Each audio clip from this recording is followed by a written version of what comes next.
I see joy a lot as just being present in the moment, because I think you can joyfully mourn. Like if someone's, died, I think you can you can find joy in mourning experience if you're consoling someone else. I think it's just being present and being okay with experiencing life. So I see joy. Now I haven't defined it, and I'll probably spend more time defining the words, but I just see it as being present. Like I experience joy when I am present. Like I'm enjoying this. I feel very present right now. As soon as you give up the goal of happiness or even meaning, then it stops being this thing that's outside of you. And so it allows you to be present in the moment and do what you want to do, or do what you need to do.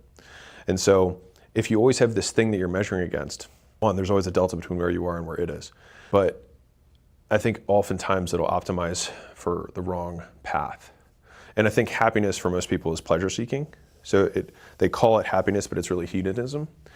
And I don't like to appeal to religion, but in terms of old ideologies, most people have found, and I'm sure there is some science that I don't know, that people who pursue hedonistic lifestyles tend to be the most empty and the least fulfilled. And so I think people have just swapped the word happy or hedonism for happiness, and they think they wouldn't want to say that. But if you look at the actual activities they're pursuing, they're almost purely pleasure seeking. It's this whole fallacy around being done. It's this whole idea that we can finish. We can work so hard, we never have to work again. We can fuck so good, we never have to fuck again. We can eat so big, we never have to eat again. We can sleep so well, we never have to sleep again. It's just a fallacy, it's not true. And people lose their lives trying to find that one meal, or that one fuck, or that one, sleep, or that one goal that'll satisfy them for good. And it never does. Working is the goal. Like working as hard as you can and learning how hard you can work and how well you can work and how right you can make things and how well you can do them. Like pushing that, expanding my capacity to work, not so that I can, like expanding my capacity to work so that I can work more.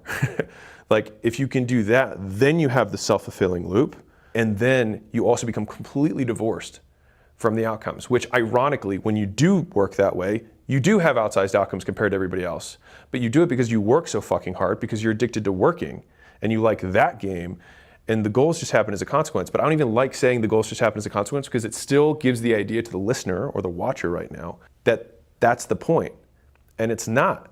Because even if your goal is to be the richest man in the world, okay, let's say that's your goal. For how long? Every richest man in the world is the richest man in the world for, they touch the top, and then boom, something changes in the economy, whatever it is, and then another richest man in the world comes up. Like who was the richest man 20 years ago? Actually, 30 years ago. A bunch of Japanese guys. And then Japan's economy crashed. No one even knows those guys' names. And so it's like making the goal, even as audacious as those guys' goals were, right? And let's say you're number 2, but even let's say you're number 1. For how long? And so that's why I think that the work is the goal. Not so that you can, just the work is the goal. And learning how hard you can work. And being proud of yourself for how much harder you work today than you did yesterday. Like my favorite days are the days that I get into bed and I'm fucking exhausted, but proud of the work that I've done. I have nothing left. I've left it all on the field. And so, like, that's the goal. The other stuff, society chooses to measure me by, but when I measured myself that way, it distracted me and I didn't enjoy my life. But just living that day as many times in a row as I can until I die is my plan. And at the end, on the macro, being able to hold this up and be like, I got nothing left. I'm used up. But until then, I will continue to try and be useful. And so I like all three of those statements, and they, to me, kind of embody a lot of the values of 1 of 0, which is not just doing only what you can do, but doing things that you didn't know you could yet. Alex, what if my goal isn't work? The goal is always work. It's just what you're working on. And so whether you're like, I want to have the best marriage, then cool, it takes fucking work. If the goal is to have the best kids, then parenting, is that not fucking work? It's fucking work. If the goal is to have the best physique, it's fucking work. If the goal is to have the best career, it's work. If the goal is to just be the ultimate version of you, it's work in all those arenas. And being mindful of what you want to optimize for in terms of how many hours you want to allocate to each. And so, like, most people live lives, I mean, I'm going to use Rogan's quote from somebody else, but of quiet desperation, because they're hoping to find a way around work. But work is the way. It's the only way. Because everything else, if it didn't require work, then you'd already have it. Breathing doesn't really require work. Most people do it. There's plenty of things that we just don't think about because we have them automatically. And so everything that you don't automatically have, you have to expend effort to get. And so everyone just wants a way to get things without working, which I understand, don't get me wrong. But the thing is that I remember, actually, this is a weird thought. So I remember when I was graduating college, I had this, it was like $1 billion Powerball. Like it was like, when it kind of goes over $1 billion. And I bought a Powerball ticket with my girlfriend, just as like a fun joke, not like I was like hoping to win. And what's weird is that I remember as the drawing was happening, I actually had this huge fear that I win. Because if I would win, then it would mean that I would never get a shot to prove myself, that I could have done it. Because literally from that point on, if you win, nothing you do matters. Like I could never prove that I had any metal whatsoever. Like everyone would always say, it was because you won the fucking Powerball, dude. And I think the big reason that I didn't become a physician was because my dad has a successful practice, and I knew that if I became a physician, it didn't matter how good of a physician I was, it would always be because people would say it was because of him. Now, that was then. I cared a lot about what people think. I probably still do. Less so, but still on some degree. But that was, and so just to give, I guess, the audience an insight into like how I think about things, if it's valuable for you. Like, if you're afraid of winning the lottery because it won't give you a chance to prove to yourself who you want to be or who you want to become, then I think you're on the right path.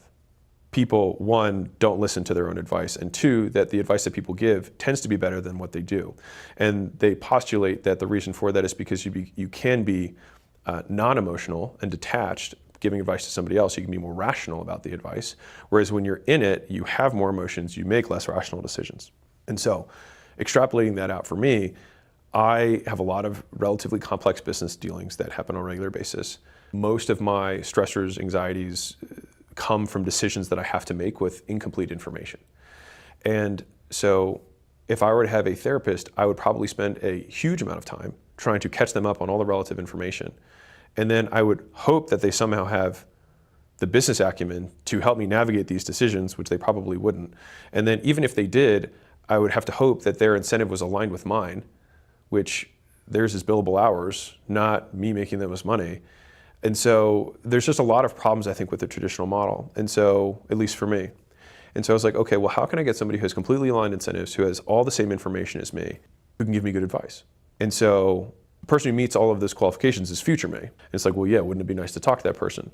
Well, what's interesting is if you put your hat around and you're like, okay, I'm now future me, I'm going to give advice to younger me.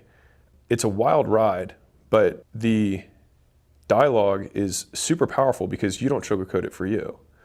And you don't need to waste time prefacing and say like, hey, take this away. Like, you don't have to get it. You just be like, it's such direct communication. And the advice that I would get is often advice that I give. And I give really good business advice. I only that measured based on the company's growth that we have. And so taking that advice, oftentimes I too need to be more patient. Oftentimes I too need to keep doing what has been working. Oftentimes, I too need to wait until we have enough data to make the next call, and I have to give time. And so now some therapists could say this to me, and I'd be like, well, what the fuck do you know? How's your business going, right? Obviously not that well. You're talking to me for an hourly rate, whatever. Not that there's anything wrong with that, but I'm just saying that their goals for business and their level of aptitude for business is probably not the same as mine. And so it'd be really hard for me to even put any weight on their opinion. But future me is much smarter and wiser than I am, of course. And so I do weigh their decisions. And so the other piece is that I don't have to have a generic, it's 60 minutes. Like, why therapy session need to be 60 minutes? It should be as long as it needs to be or as short as it needs to be to solve the problem. And so I've had times that it's been 7 minutes. I've had times when it's been 90. I've had times when it's 3 times in 1 week. And I've had times where I don't have to have a quote session with Solomon for a month. And so it's usually when I'm at big decision points where I have more frequent communication to try and like figure out an issue or problem. But once I'm kind of on a path, I usually stay on that groove for basically as long as I can. And so over the last 2 years, I had a lot more big directional decisions that I needed to make with kind of the media stuff that we do, and then also the investments in acquisition.com. But a lot of the early theses that we had, enough data now that I could make decisions on them. And I have made decisions on them. And so now it's just about sticking to the plan. People are like, oh, I shouldn't have made that investment. Or I should have bought Bitcoin in 2013. Well, should you have? Because the thing is that if you have that decision-making framework, then it means that you would have invested in 100 other bullshit things at that same time period. Which means that you might, like that decision-making calculus probably would have led you to ruin more than the one time that it worked. And so in order for me to learn from the experience, I have to think about what do I change about my decision-making framework to prevent something like that happening in the future. And if there wasn't anything that could really happen in the decision-making framework, then sometimes you just get kicked in the nuts. Sometimes your kid just takes the Babe Ruth thing and shreds it, and there's nothing you can do about it. I'll give it a different example. I had a house in Austin, and we had this big, really nice infinity pool that had like this nice view. And somebody came over and was like, hey, be honest with me. How many times do you even use this pool? And I was like, I use it 5 times a day. And he was like, what? And I was like, every time I walk past it, I look at it and I like it. It's just like somebody saying like, Alex, why don't you do more functional training with your body? I was like, my function is to look jacked. I use it every second of every day. What are you talking about? And so it's like, and this is probably a good kind of decision fallacy to look at, because a lot of people will criticize your decisions because they use their way of valuing the decision and assume it's the same way you value a decision. And so to the gym equipment thing, I have a lot of gym equipment and I enjoy spending time in my gym. Like, I like walking in there. I like everything the way it is. I like the pieces. I remember how I got them. I remember the workouts I've done on them. I'm reminded of the people I did those sessions with when I did a brutal whatever. And so it's just a really positive, they're all basically totems of positive reinforcement. So kind of like the card collection. Like, people go through their card collection, people go through their car collection because it reminds them of all the positive things that have happened, more so than they collect it because they want to sell it someday. Like, I'm not going to sell the gym equipment. Why would I? I like it. I use it. But I think it follows along the same thing as like, I enjoy obsessing about it. I enjoy getting everything right. I enjoy the pieces. I enjoy the layout. And like, I spend way too much time on it if I only was optimizing for money, which I'm not. I mean, it's a component, but it's not the only thing.